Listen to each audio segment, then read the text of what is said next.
The church is responsible for an incredible amount of evil in the world and throughout world history. Now, in our run-through service, I pointed to all those people, but I'm not going to point to those people today. But the church is responsible for an incredible amount of evil in the world and throughout world history. That might be something that you believe. That might be something that you've heard. That might be something that you have wrestled with. That's something that I myself have wrestled with in my faith journey. Is what about the Crusades? What about the Inquisition? And how do we balance that with the church, with our faith?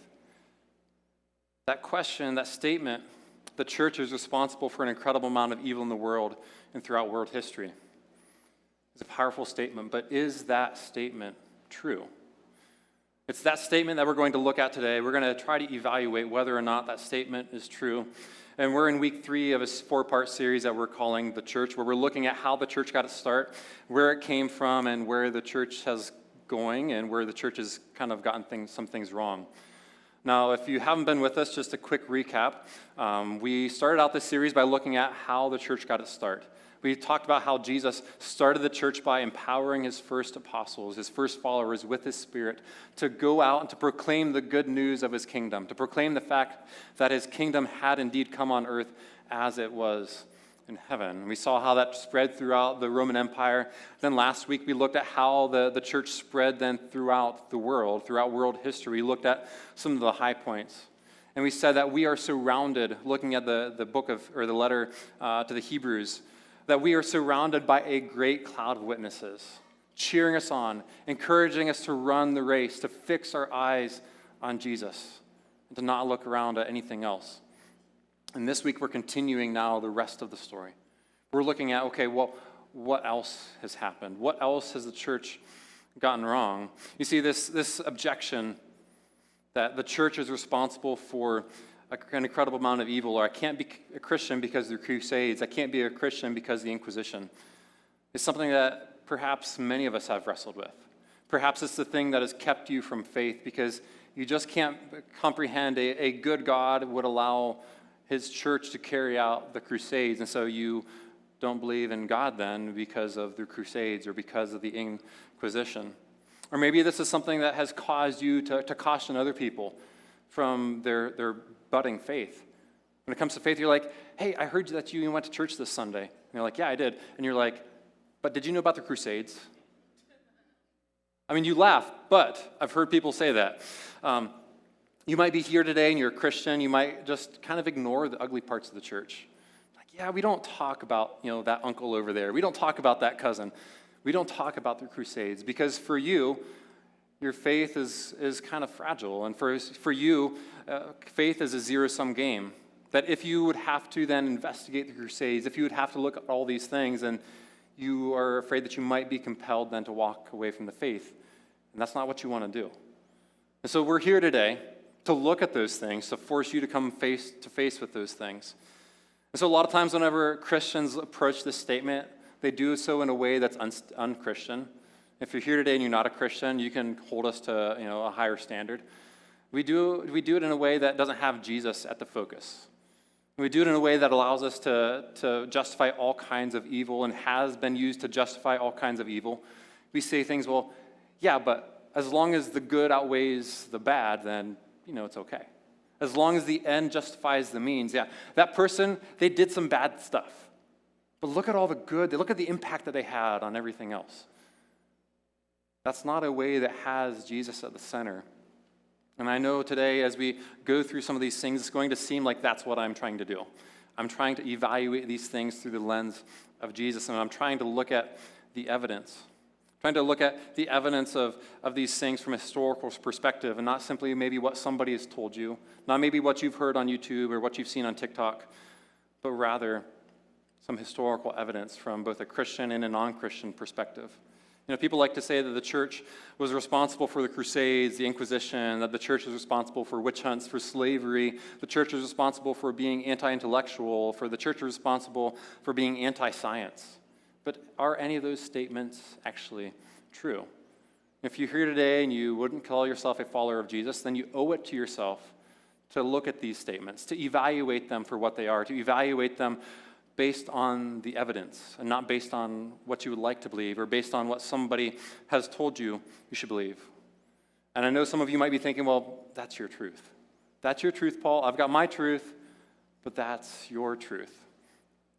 Well, that doesn't always work out because that in and of itself is a truth statement. See, last night our carbon monoxide alarm started going off. I'd been doing some canning during the day, and I was filling the tub, getting ready to give my son Judah a bath, and the alarm started going off. Now, it's located in our hallway, and he frequently likes to try to play with it because it's got a bright red light on it, and it looks like a toy. And he's on occasion caused it to just chirp. So I'm like, okay, that's what he's doing. And so, I leave the tub, and I go out, and I look at the thing, try to take it to silence it, but it won't silence. And then I look at the readout, and there is a number on the readout. It's like, oh, so there is actually carbon monoxide in our house. And I could have in that moment said, well, that's that thing's truth. I've got my own truth. My own truth said that there is no carbon monoxide in this house. But I had the alarm with the readout to beg otherwise, to say, here's the evidence. And so we called the fire department. They came out. Their alarm started going off as soon as they stepped into the house. Luckily, we're all okay. There was nobody was sick because of it. But I could have in that moment said, I don't believe it. I don't believe it. I've got my own truth. My truth is that there is no carbon monoxide in my house. But I had the alarm. I had the fire department. I had credible sources saying, you might want to reconsider. You might want to believe these things because there is some credibility to those sources. And so we're going to try to look at some credible sources today when it comes to church history, when it comes to some of these things. Because perhaps the picture of the church, perhaps it's not as bleak as maybe what you've been told. I'm going to leave that up to you to decide. But perhaps you wrote off God for what? Because of what somebody told you to believe? Because of what somebody interpreted word events? And so perhaps maybe it's time to look at the evidence and reconsider faith. Now, up front, I should admit that people have hurt other people in the name of Christianity. That Christians have done all kinds of things that some people might call violence in the name of Christianity. And if you're in the room today or watching online, you call yourself a follower of Jesus, we must take responsibility for it. It's not our fault, but it is our responsibility to say, you know what? Yeah, that is true. We have gotten some things wrong. And sometimes people do things and claim that it's Christian, but those things are sometimes opposed to the way of Jesus. In fact, Jesus knew this. Jesus talked about this. Jesus said that many will say to me, Lord, Lord, but I will say that I didn't know you. The church is filled with all kinds of people that claim to be Christian but aren't. And I know some of you might be tempted to look around the room right now. I would just encourage you to look forward because we're not here today to try to figure out who's in, who's not. But Jesus talked about this. Jesus knew that this was going to be a problem, and he wrote this in the Sermon on the Mount, which is the most famous sermon that Jesus gave over and over. He says this, he says, enter through the narrow gate, for the gate is wide and the road is broad that leads to destruction, and there are many who go through it. He's already implying that the narrow gate, that there's few that go through it. But how narrow is the gate and how difficult the road that leads to life, and few find it. This is kind of a scary passage. Because Jesus is saying, look, there's all these people that are walking down these roads, these broad roads that are easy, that are prosperous, and everybody's found it. But the narrow gate, the narrow road, the straight and narrow, as some people like to say, it's difficult, and few find it. The difficult way of Jesus, it's hard to find. It's difficult. It's a way that embraces turning away from our other ways to follow the way of Jesus. Jesus continues on in his teaching, and he says, be on your guard against false prophets who come to you in sheep's clothing, but inwardly are ravaging wolves. And some of you might be thinking, yeah, I know some of those people.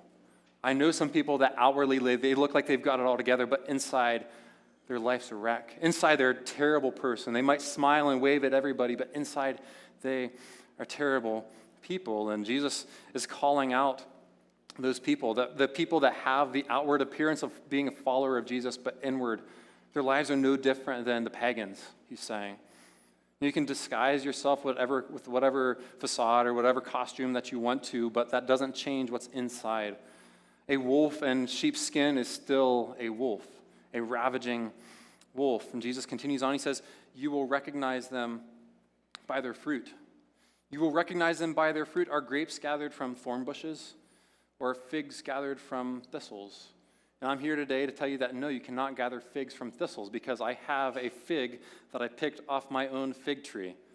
So for those of you that don't know me, I love plants. I'm a horticulturalist, and I have a fig tree that has ripe figs on it right now. It's a nice little piece of dessert right there. But it's not possible. And like I said, in my other job, I practice horticulture, and I teach people all kinds of different horticultural practices. One of the things that I teach is grafting, this ancient technique of joining two plants together so that way they continue their growth together as one. And I teach grafting workshops, and whenever I teach those workshops, invariably I will have somebody come up to me and say, my grandpa, my dad, they had this apple tree that had a peach grafted into it. And I just kind of politely smile and nod and then begin to tell them how that's not actually possible. It's genetically not possible to graft an apple and a peach because the two are incompatible. The two are not closely related. They're separated by all these other things. And when it comes to followers of Jesus, you are related to him if you are truly following him. If you are his child, then you are bearing fruit according to the thing that you are now connected with, the thing that you are now related to. And you are bearing fruit in accordance to your kind, in accordance with Jesus and the way of his Spirit. And we're going to talk about what some of that fruit looks like in just a second. But Jesus continues on. He says, in the same way, every good tree produces good fruit, but a bad tree produces bad fruit. It's like, okay, that makes sense. A good tree can't produce bad fruit, neither can a bad tree produce good fruit. You can't have a good tree producing bad fruit. You can't have a bad tree producing good fruit, but each tree will produce the fruit according to its kind. And every tree that doesn't produce good fruit is cut down and thrown into the fire so that you'll recognize them by their fruit. So again, talking about people that claim to follow Jesus, you will recognize them by their fruit. It says, not everyone who says to me, Lord, Lord, will enter the kingdom of heaven, but only the one who does the will of my Father in heaven. Only the one who keeps my commands to love the Lord your God with all your heart, soul, mind, and strength, and my command to love your neighbor as yourself. If you are obedient to those two commands, you will bear the way of my kingdom. You will bear good fruit because you're connected to me. But not everyone that says to me, Lord, Lord, is going to enter the kingdom of heaven unless you are truly obedient, unless you are connected to me. And on that day, many will say to me, Lord, did we not prophesy in your name? Did we not drive out demons in your name and do many miracles in your name? Did we not go to church in your name? Did we not heal people in your name? Did we not give to the poor in your name? Did we not start nonprofits in your name? And Jesus will say, and I will announce to them, I never knew you. Depart from me, you lawbreakers, because you were not actually following me. You had the veneer of following me, but your heart wasn't transformed by me. You weren't keeping my commands to love your neighbor as yourself and love the Lord your God. The Apostle Paul, also one of Jesus' followers, talked about this. He talked about the way before Christ and what our lives looked like, and then he says, but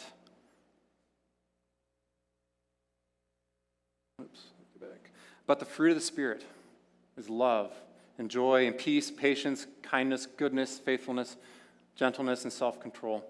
The law is not against such things. Paul is saying, look, if you are following Jesus, if you are truly following him, then these are the things that will come out of you. These are the things that you will produce because you are, so to speak, a good tree like Jesus talked about.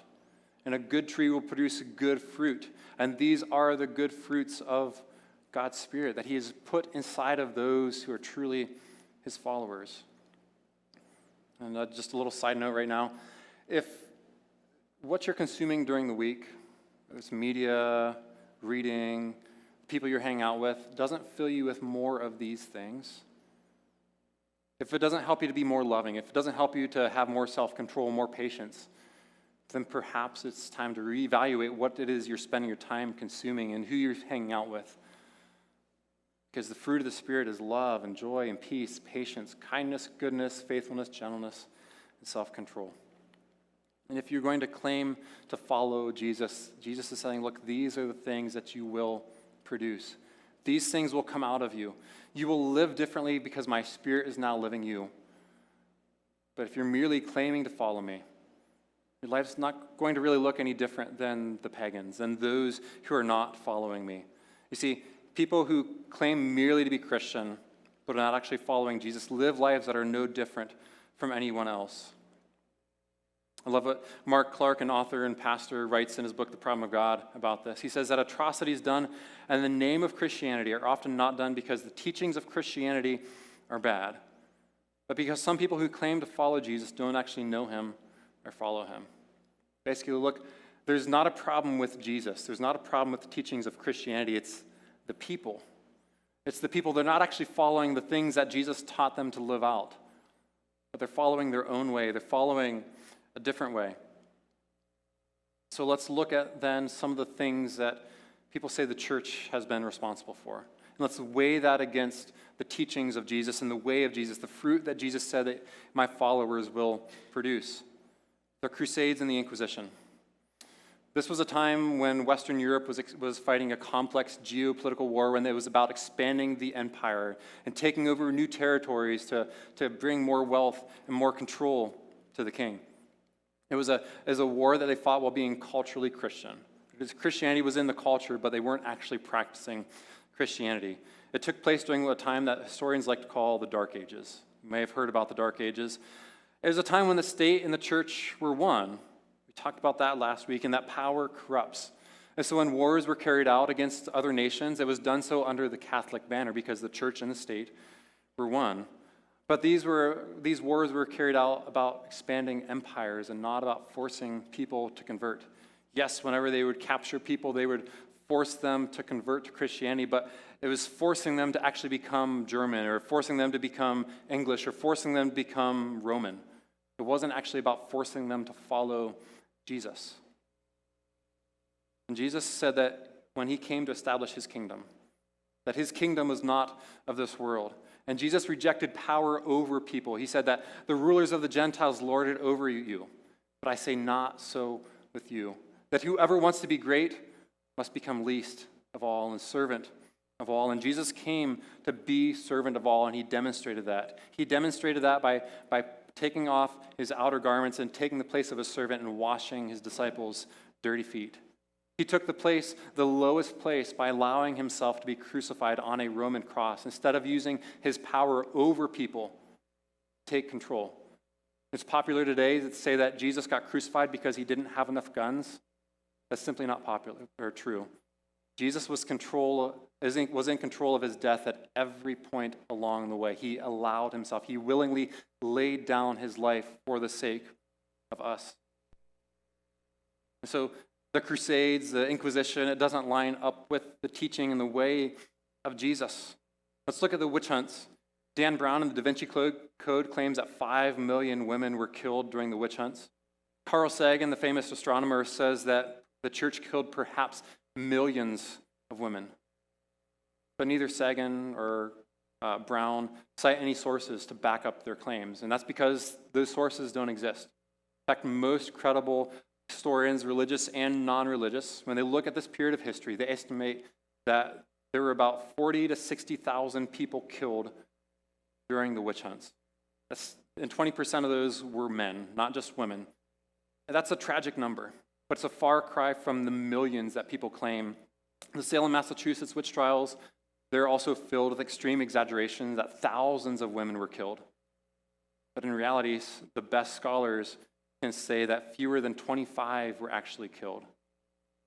Fewer than 25, 19 were actually killed, the rest died in prison or escaped. And so if you pause then to add up the numbers of the people killed during that time period, about 500 years, it adds up to about 200 to 250,000 people that were supposedly killed by the church. But most of these people were actually killed by warring empires and not about advancing Christianity. And those numbers are tragic. 200 to 250,000 people unnecessarily killed to just expand an empire. But if we look over the last 100 years, if we look at the last 100 years, the most violent regimes have been non-religious. They've been atheistic. And that doesn't mean, don't hear me say that that atheism automatically leads to you killing people, because I know some or atheists, and they don't want to kill people. They're really nice people.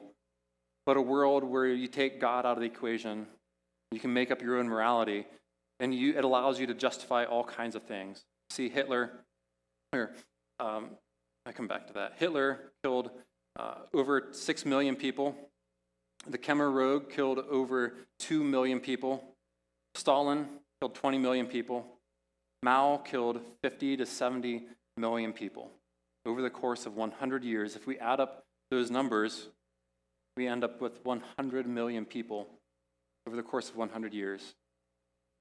Alistair McGrath, an Oxford scholar, says that the 20th century gave rise to one of the greatest and most distressing paradoxes of human history. That the greatest intolerance and violence of that century were practiced by those who believe that religion causes intolerance and violence.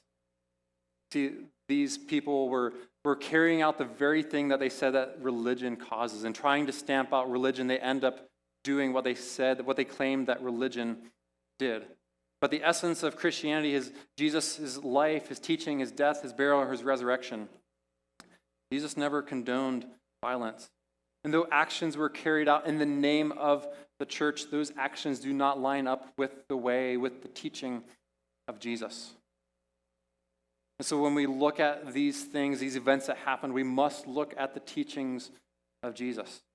Again, Jesus did not use violence to overthrow the Roman Empire when he very well could have. He was God in the flesh. He could have commanded angel armies to come down and overthrow his enemies, but rather he laid his life down for the sake of his enemies.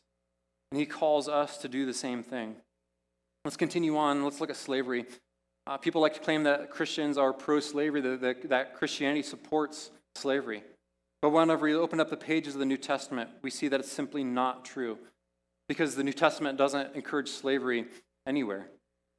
See, Paul, the apostle, wrote a letter to Philemon, who was a slave owner, encouraging him to take back his runaway slave, Onesimus, but not to accept him back as his slave, but to accept him back as a brother, as his brother in Christ. Paul also wrote that there is neither slave nor free.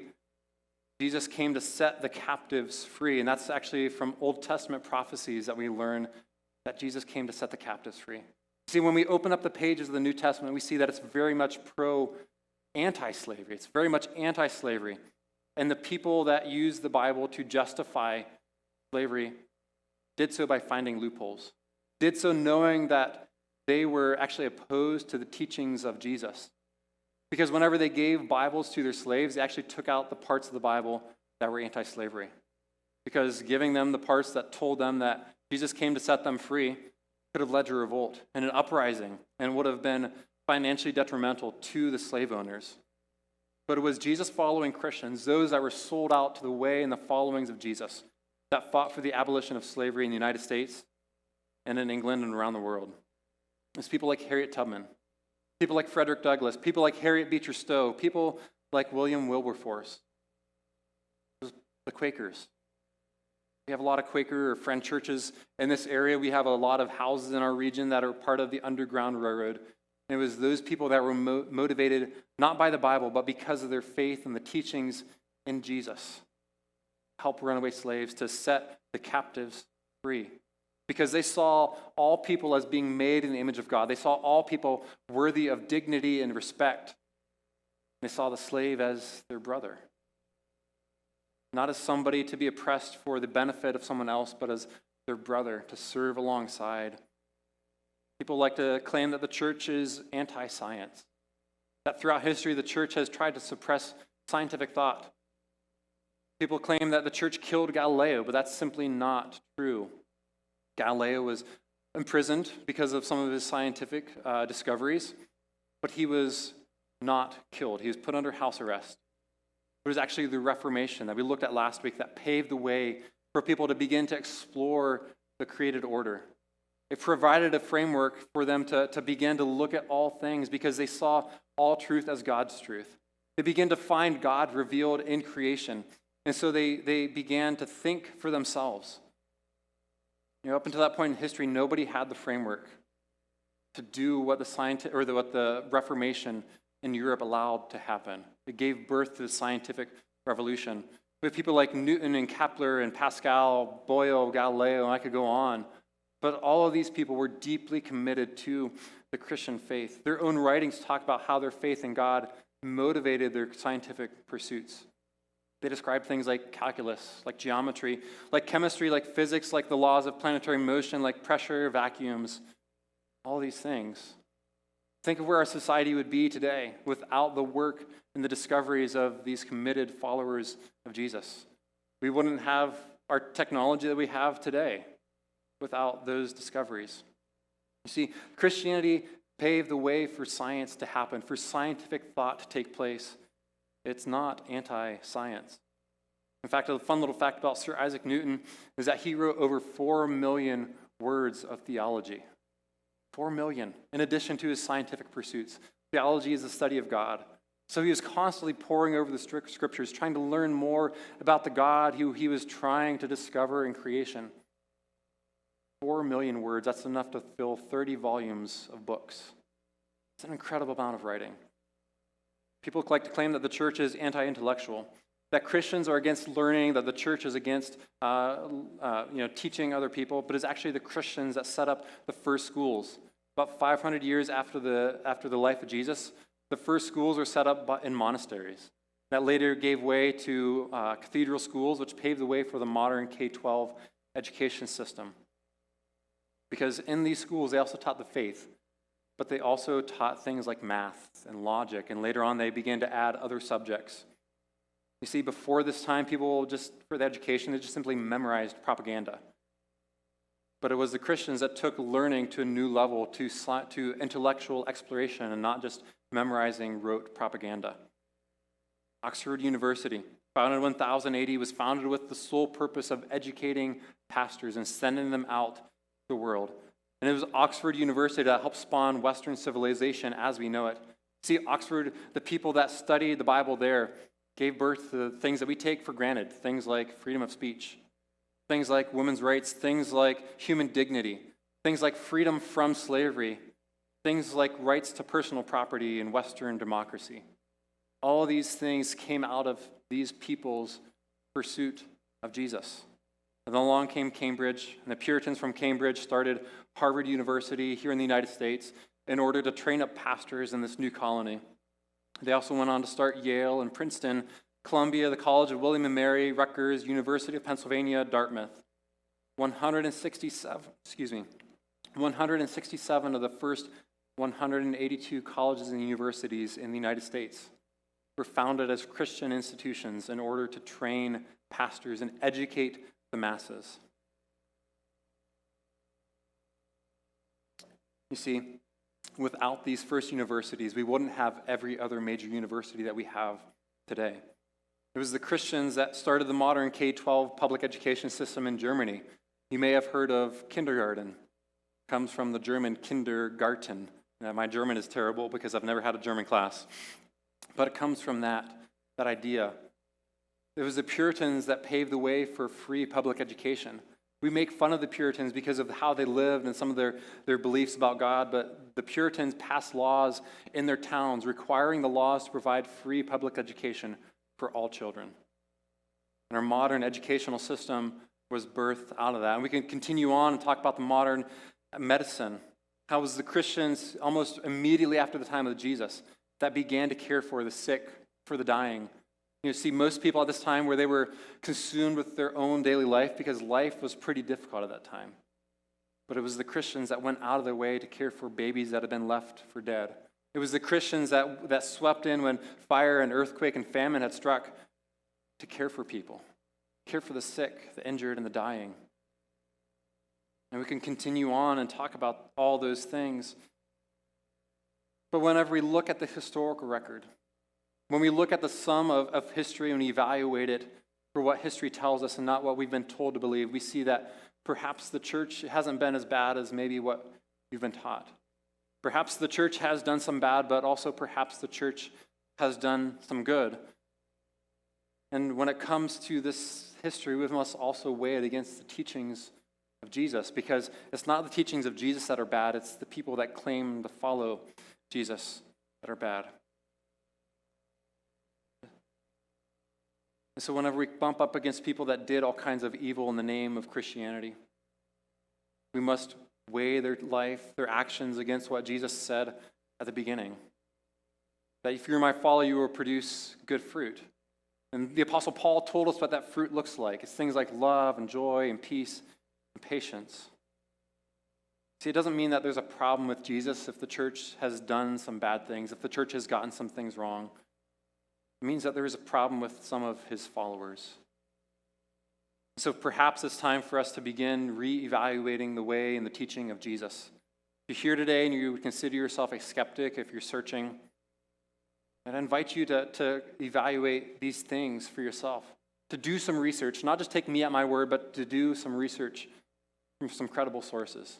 Not some sources that you are looking for to back up what you already believe, but some sources that perhaps might challenge you. Look at non-religious sources and see what they teach you. Look at the teachings of Jesus. Open up the pages of the New Testament and begin to read. Because Jesus invites you into something better. He invites you into a better way.